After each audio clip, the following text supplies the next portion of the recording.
Alright,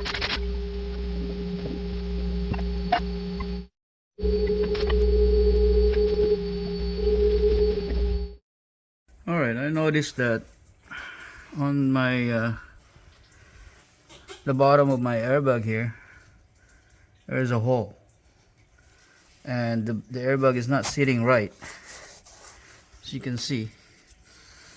So I wanna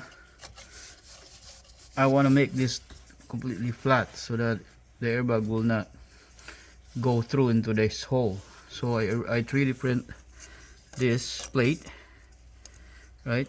So it will insert there like so, and the airbag should sit there properly.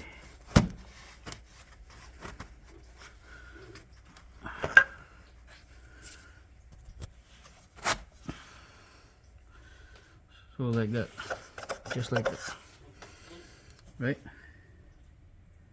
So we'll see.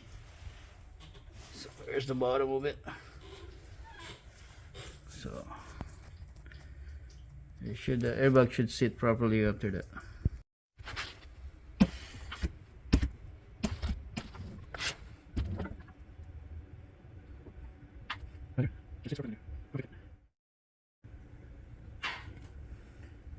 Right there. Just sits perfectly there. Perfect fit. That's it. Thank you for watching.